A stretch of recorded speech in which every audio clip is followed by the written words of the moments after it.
Welcome friends, Soma's blog থেকে daily blog নিয়ে এসেছি। আশা করি বন্ধুরা সবাই ভালো আছো। কালকে ছিল গণেশ চতুর্থী। সবাইকে শুভেচ্ছা ভালোবাসা জানাচ্ছি। আর বন্ধুরা তোমরা সবাই ভালো আছো। কালকে গেছিলো হচ্ছে গণেশ চতুর্থী। আমার সেইভাবে ভিডিও দেওয়া হয়নি কালকে, তাই আজকেই তোমাদের সাথে শেয়ার করছি। আর তার সাথে তো অনেক রান্নাবান্না তোমাদের সাথে শেয়ার করলাম, দেখতে থাকো।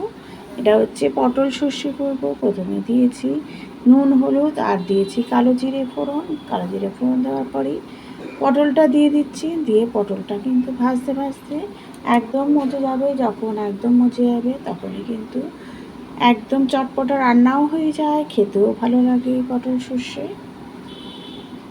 দিয়ে। আমি ঢেকে ঢেকে রান্না করব এটা। আর বন্ধুরা তোমরা কে কেমন আছো? গণেশ পুজো কার কার বাড়িতে হয়েছে কমেন্টের মাধ্যমে জানাও। যারা যারা আমাকে কমেন্ট করো অসংখ্য ধন্যবাদ, থ্যাংক ইউ জানাচ্ছি প্রত্যেককে। পটলটা ভাজা হয়ে গেল, দিয়ে দিলাম সর্ষের কিন্তু গুঁড়ো আমি ভিজিয়ে রেখেছিলাম, সেটাই আমি দিয়ে দিলাম। নুন আর একটু হলুদ আর একটু কাঁচা লঙ্কা দিয়ে ভিজিয়ে রেখেছিলাম। একদম তিতো হয় না যদি তোমরা কাঁচা লঙ্কা দিয়ে দাও, একটু নুন দিয়ে দাও।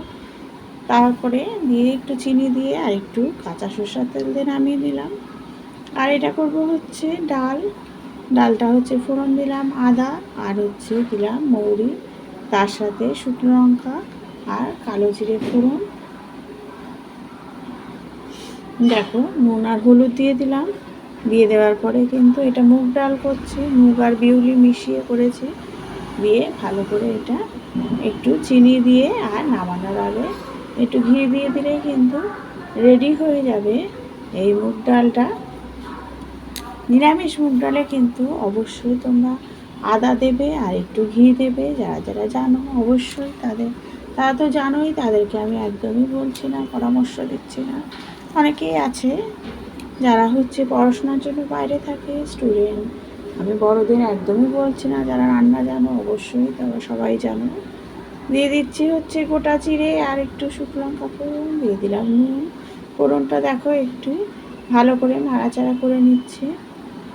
আর ফোড়নটা যদি তেতে ওঠে তাহলে কিন্তু রান্নার টেস্ট খুব ভালো হয়।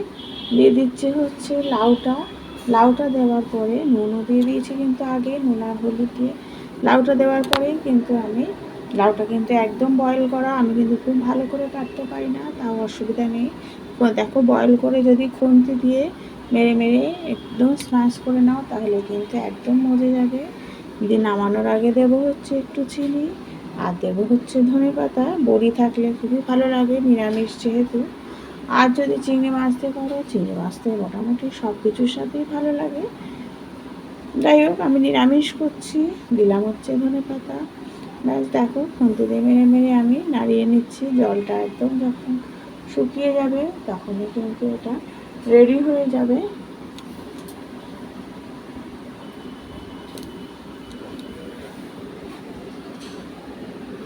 ঠিক এইভাবে রান্না করে নেবে।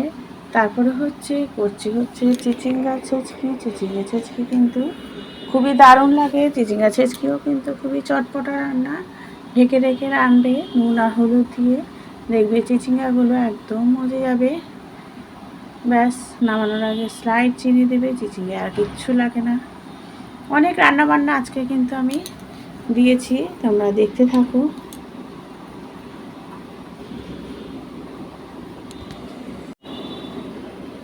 চিংড়ি মাছ ভাজছি, চিংড়ি মাছ দিয়ে একদম সর্ষে দিয়ে করব। এটা একদম বেশি, যেহেতু একটু বড় আমি একটু হালকা নাড়াচাড়া করে নিচ্ছি, কারণ চিংড়ি মাছ একটু বড় হলে নাড়াচাড়া করে নিলে।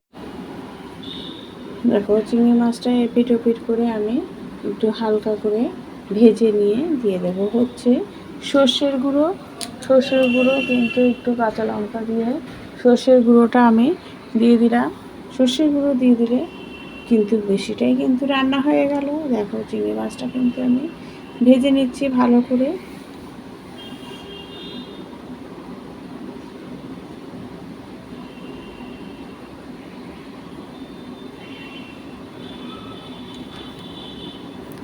রান্না যাদের রান্নায় খুবই কঠিন লাগে, তো আমরা কিন্তু কোনো ব্যাপারই না।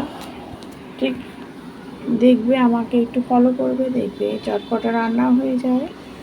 চটপটে রান্না হয়ে যাবে। অনেকেই ভয় রান্না করতে চায় না, কিন্তু রান্না কিন্তু তুমি যদি ভালোভাবে করতে পারো একদমই ইজি। আর আমাদের মতো যারা আছো ঘরে, তারা কিন্তু রান্না বান্না করলে টাইমটাও অনেকটা কেটে যায়, নিজেদেরও ভালো লাগে। দিয়ে দিলাম সর্ষের গুঁড়োটা, কাঁচা লঙ্কা দিয়ে ভিজিয়ে রেখেছিলাম, সেটা দিয়ে দিলাম। দিয়ে একটু একটু চিনি দিয়ে দিলাম, ব্যাস। নামানোর আগে একটু কাঁচা সর্ষের তেল দেবো, দেখো, তাহলেই কিন্তু একটু ঘন করে নেব, মাখো মাখো করে নেব, বেশি সর্ষে ভালো লাগে না। ব্যাস রেডি হয়ে গেল প্রন সর্ষে বা প্রন মাস্টার্ড। এরপরে করছি হচ্ছে কাঁকরোল ভাজা। কাঁকরোল কিন্তু খাওয়া ভীষণ ভালো। কাঁকরোল আর তার সাথে একটু আলু, নুন আর হলুদ দিয়ে এটা মজে যাবে যখন, তখনই নামিয়ে নেবে।